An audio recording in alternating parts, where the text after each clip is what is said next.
Once again, it's on. Back at you one more again, Real Kens TV and the House Like Kitchen Sinks. Hopefully you like the video. Feel free to comment. Definitely share. Subscribe to the channel if you're not already subscribed. And be sure to hit that post notification. So anytime I bring you this action and this heat, guess what? You're amongst the first to receive. And with no further ado, let's get into this afternoon's video, if you will. It's about 3:20 p.m.-ish Saturday afternoon. As you can see, I'm about to go in for my evening shift, work the morning shift, came home, relaxed a little bit, what have you, and I'm going back to work the evening shift. I wanted to get this in real quick before I go back. The situation going on with Derek Chauvin. For y'all that don't know, or the name doesn't sound familiar to you, perhaps you've been living under a rock. He's the individual, the former Minneapolis police officer that was held responsible for the killing of George Floyd. I want to hit on 2 points in this video. So essentially, this could be 2 videos, but I'm going to pretty much combine it into one video. But there are 2 key points that I really, really want to speak on. The first point is the day after Thanksgiving, Black Friday. Chauvin was in the law library, according to reports. And a former Mexican mafia hitman ran up on him, stabbed him 22 times with a shank.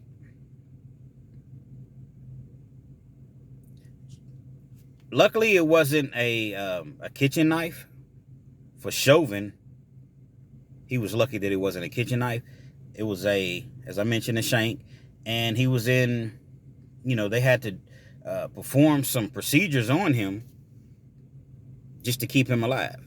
Now, according to the reports, he's in stable condition. He's expected to make it. My thing is this about, the entire situation with Chauvin. I'm really, really surprised that it took this long for something like this to happen. He was sentenced to 22 years. He's in federal prison, I believe in Arizona. I don't remember the name of the facility, but he's in Arizona, and he's at a medium security prison. So the guy who allegedly did it, once he spoke with prison officials, they asked him why he did it. He said that he had been plotting, he'd been wanting to do it for months. But on this particular day, Black Friday, and Black Lives Matter movement, and somehow he connected the two and decided this was the day to try to send Derek Chauvin to the upper room. Yeah, the upper room. That's where he was trying to send him to. I mean, you hit somebody 22 times, you definitely mean, you mean business. It's not as though you ran up on him and stabbed him, 1 or 2, 3 times, 5 times, 10 times, 15 times, 20 times. You all get the point. He meant business. And it's odd that it would be, this hit would come from a Mexican guy. No disrespect whatsoever. It's just kind of odd. But then when I really think about it, the Mexican, the guy that did it, allegedly, he's a former hitman for the Mexican mafia, in which eventually he ended up turning informant. And so I would guess, now this is just me merely speculating and putting the pieces of the puzzle together. It's not factual. This is just me, just guesstimating. George Floyd's attorney, not George Floyd, Derek Chauvin's attorney, rather, is very displeased with the prison because he said part of the deal was that he was supposed to be sent to a certain prison, a certain level prison, in which they would protect him. So basically, he's saying that the prison didn't do everything that they could do to protect him. So I'm not sure if he was in some sort of, I don't want to say witness protection, because it's not witness protection. It's, protective custody. I would assume that he was in protective custody, because if you have a gentleman that was a former hitman for the Mexican mafia and he turned informant, I don't think he's just going to be walking around, on federal prison yards like that. So I'm assuming that it was some sort of protective custody situation that they were both a part of. This is what a lot of people don't understand about protective custody that have never been to prison. If you've been to prison, you know. And if you know, you know. So since you don't know, I'm going to let it be known. If you're in protective custody, okay, they keep you in a certain area of the prison. Basically, they keep you away from population. But being that you're in protective custody, you still have to, it's not as though you can sit in your cell 24 hours a day. You still have to come out of your cell. You still have to go to commissary, but you go to commissary when the rest of the yard's not out. You go to the child hall, the rest of the yard's not out. You have to get out of your cell to use the phone, go on visit, if you're fortunate enough to get visits, take a shower. You see what I'm saying? Nobody wants to sit in their cell 24 hours a day and never come out. You will literally just drive yourself crazy. And so the fact that I believe that they were both in protective custody, if someone wants you, they're going to have you. The infamous words of Fleece Johnson. If I want you, I'm going to have you. Now, in this particular situation, this guy wanted Derek Chauvin. As I mentioned, he said that he had already been considering it for several months anyway. If you're in a situation where you're in protective custody, and especially if you own like a prison yard that's really, really ran by the inmates, shot callers, and they know that this individual is in protective custody, they'll instruct one of their soldiers, their foot soldiers, hey, I want you to do this, go bust somebody in the mouth or do something to get sent to the hole. Actually, you wouldn't instruct anyone to do anything like that as far as hitting someone in the mouth, because they will send them to the hole. You would instruct your foot soldier. So let me rewind that. You would instruct your foot soldier to go to the administration, tell them that you fear for your life. That way, they'll put you into protective custody. Once you get into protective custody, then you do whatever, is required of you to do to the individual that you're seeking. So being in protective custody doesn't always save you.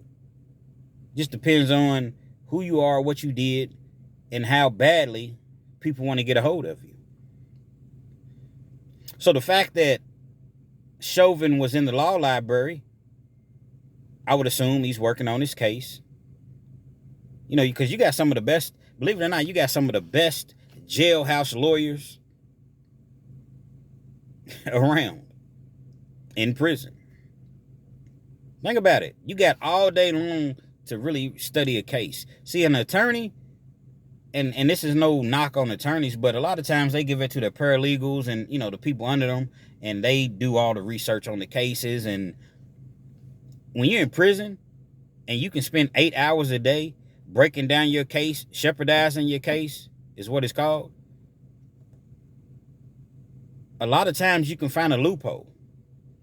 And that's why you see so many guys that are able to get their cases thrown out, reversed, remanded, going back to court, getting new trials, because they spend so much time looking at the cases that attorneys just don't have, or they're just not going to spend that much time. It costs money. It costs a whole lot of money. So, I'm assuming that that's what he was doing. And that individual, Chauvin's going to have a very, very difficult time in prison.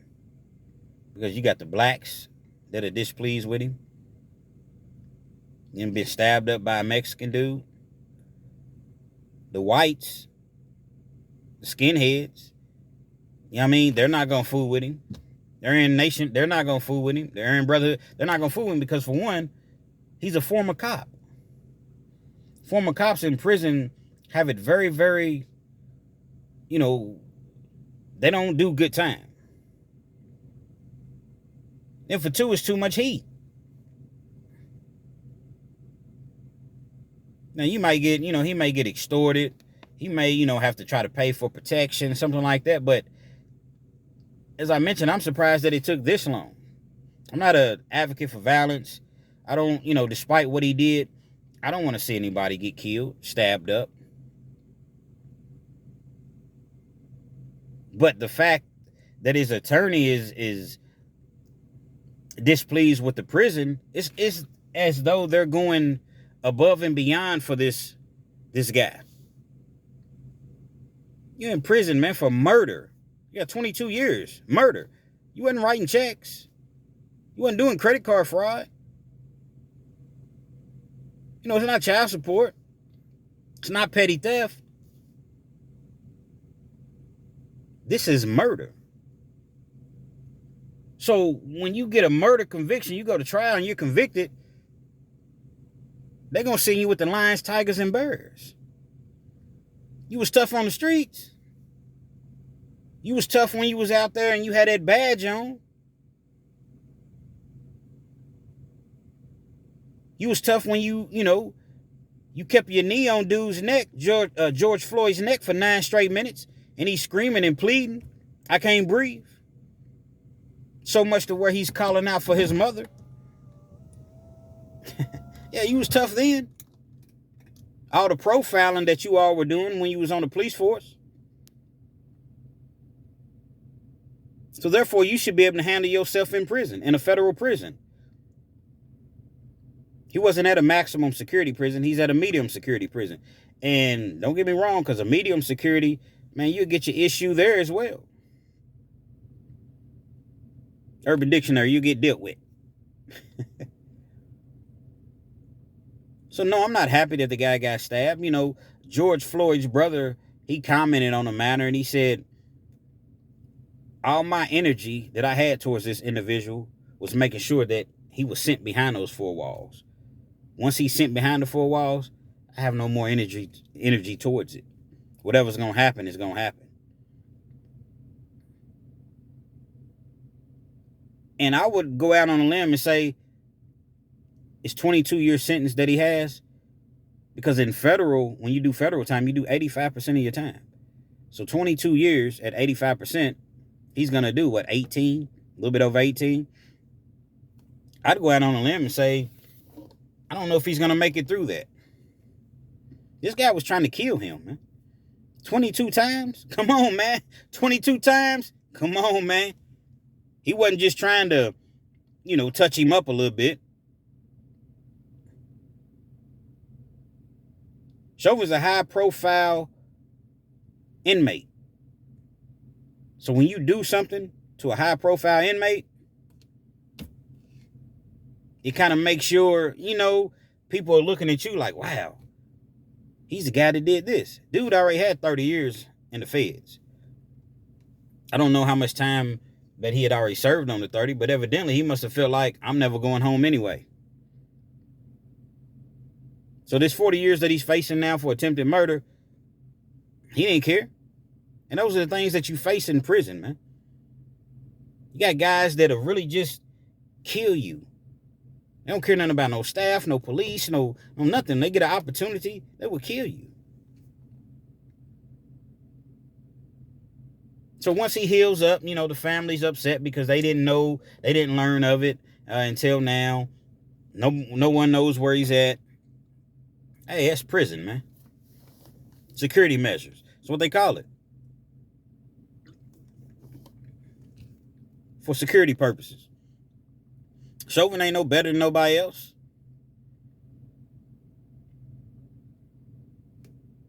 What happens, happens. That's the first thing I wanted to address. Secondly, I made a video earlier, but I took it down because on my short video that I made in regards to this story, was a whole lot of comments. And I respect everybody's opinion. Everybody has the right to feel and say whatever they'd like to say. But when I was reading down through, my comments, there's a whole lot of goofballs in this world. A lot of people, we're talking about the guy getting stabbed. But then you have, some weirdos and, Chauvin, he shouldn't even be in prison. He wasn't even responsible. The guy was on fentanyl. The guy was, he was already intoxicated. He was already had underlying health issues. Did y'all not see before what the whole world seen this guy have his knee on this guy's neck for over 9 minutes? Did you all not see that? Did y'all not hear this guy screaming and pleading, I cannot breathe? A grown man crying for his mother. Did you all not see that? I don't care what the toxicology or whatever. When you're going through a trial, it's like you have two sides. You have the state side, which is the prosecution, and then you have your side. So if you have the financial means to bring in your experts and witnesses, then you can do that. So the examiner may have said this, but that doesn't make it factual. I don't care what he had in his system. I don't care that he had underlying health issues. A jury must have thought that he killed him because he got 22 years. And to be honest, I can't understand why he only got 22 years. He should have got life. At least 40. The man is laying on his stomach with his hands behind his back, and you won't let up off of his neck.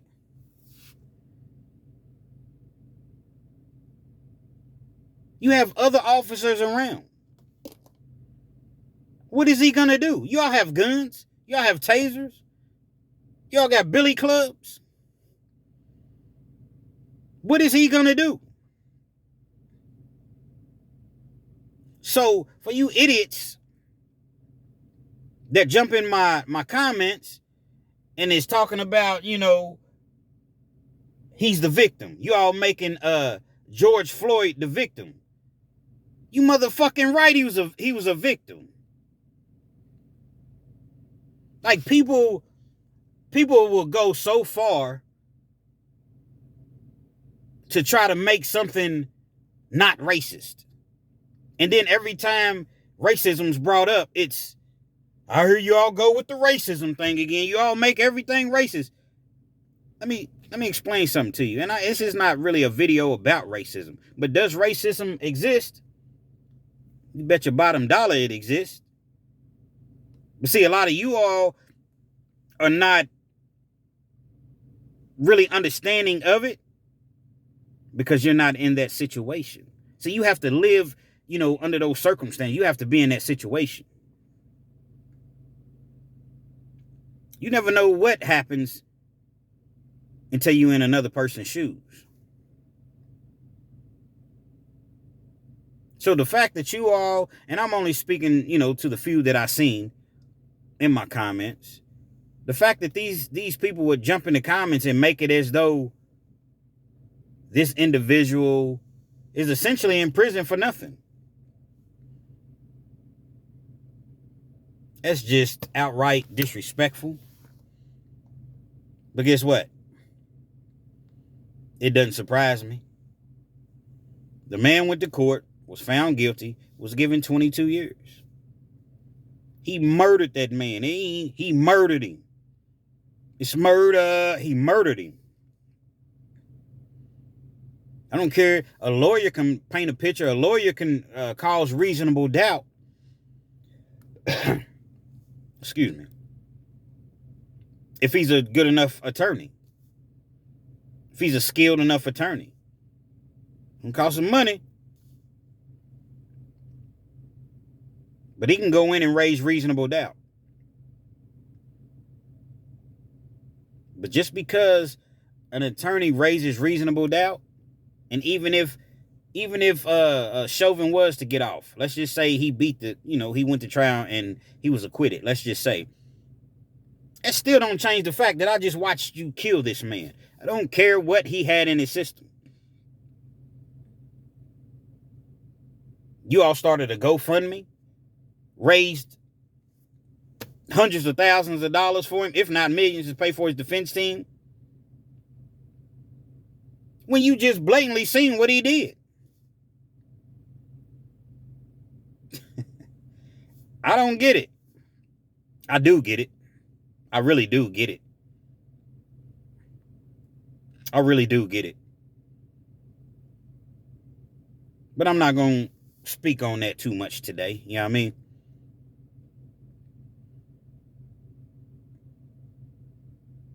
The guy gets what he gets. As I mentioned, I don't want to see anyone hurt or die, or because I'm not even a violent individual. I don't like to see people hurt. Now, you have a lot of people, that's what he get. He should have killed him. He should have.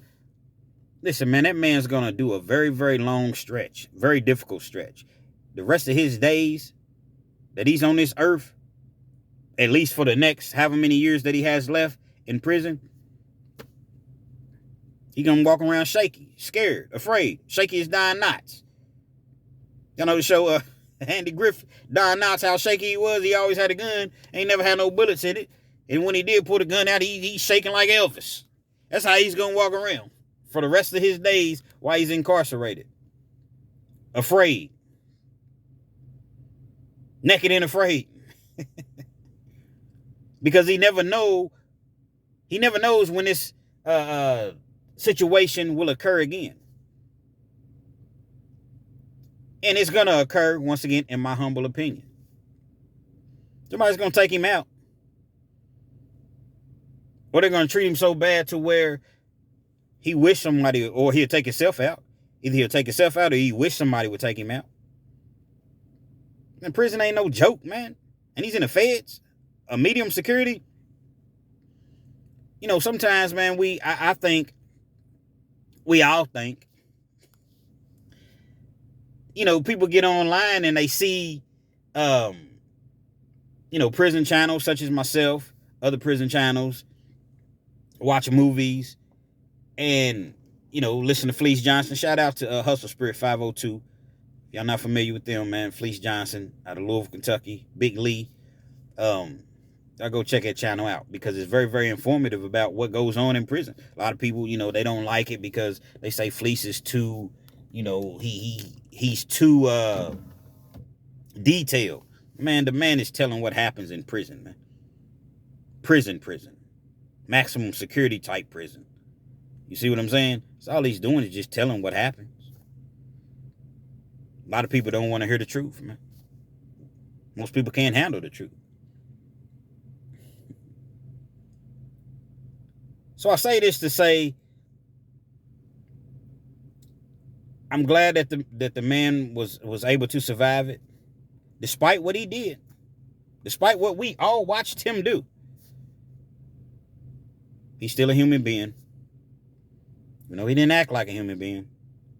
I'm glad that he was able to survive it. Hopefully he's able to get the help that he needs while he's in there. And come out a better person. So hopefully I've been able to somewhat paint a picture for you all that have never been incarcerated, which is a great, great, great thing. You don't want to be incarcerated. F jail. F prison. That's how I feel. But when you're out here and you're doing things,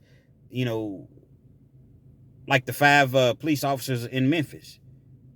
5 police officers pulled that young man out of the car, beat him, stomped him, took pictures, laughed, high five, ended up killing him. The one dude who was the ringleader, if you will, allegedly, he was upset with this gentleman because that gentleman was messing with the police officer's ex-girlfriend. So allegedly, he takes pictures of the guy laying on the ground, bleeding, and sends them to the ex. This guy dies. Now you got 5 officers indicted for murder. I'm not sure if they all got indicted for murder. I know a couple of them did, but all of them were charged and indicted, given bonds. They're all out on bond, but if it had been me or you or you or you, you'd be sitting in jail with a $500,000 bond. But the fact that they were police officers, they're treated differently from everybody else, even when they get into trouble. These dudes are killers, man. Real life killers. They shouldn't be out on bond. And to me, I'm not sure if Tennessee has a death penalty. I have to look that up. I'm not sure if they do. To me, it's premeditated. Capital murder, to me. Y'all hunted that dude down and shot him like a dog in the street. Now, y'all didn't literally shoot him, but y'all stomped him out. Might as well have shot him. 5 of you all. That's what these cowards do, man. They get you. They pull you out of the car. They put your hands, they cuff your hands really, really, really tight in them tight cuffs behind your back. And knowing that everything that's going on, knowing that people are still recording, knowing that they have the body cams on, they lose it for a second. They lose it. And they commit murder or a very, very heinous assault right there on camera in front of people. But they were afraid. Just like the one lady. Dude's laying on his stomach as usual. Hands behind his back as usual. You got 4 or 5 officers around holding his legs, making sure he can't go nowhere. But because he's squirming and trying to get away, she feels the need to go in her holster, pull her gun out, shoot the man in the back. And guess what she says? Oh, I thought it was my taser. And what did she get? 2 years, I believe, in prison? Come on, man.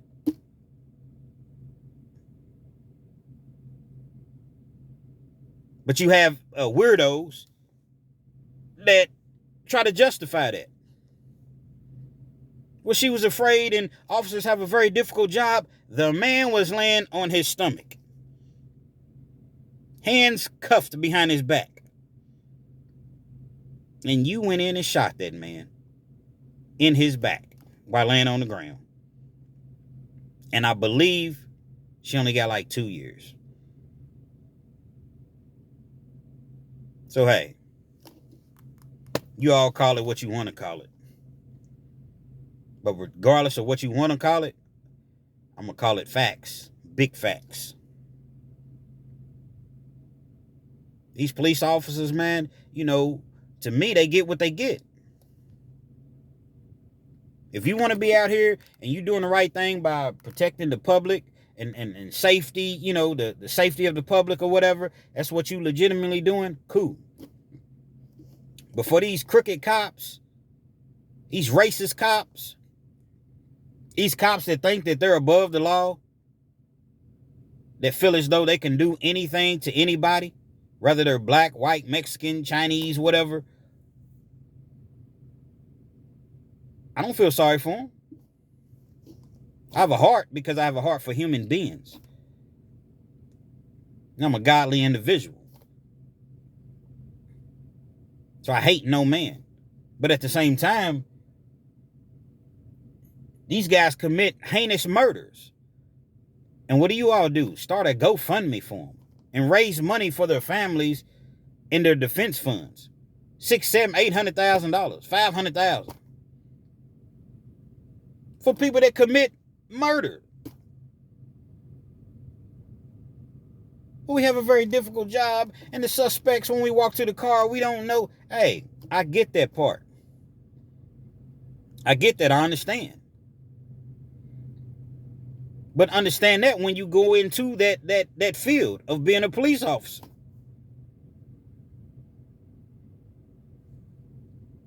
22 times Chauvin was stabbed. And allegedly, if the prison staff hadn't have intervened, the guy would have kept stabbing him. And he may have died. 22 wounds for 22 years that he got, and them 22 years wasn't nearly enough for that heinous murder that he did. So the people that don't like, what I had to say, in this video, I'm probably not the channel for you to watch. Y'all some real goofballs that feel as though Chauvin did nothing wrong and he didn't commit murder.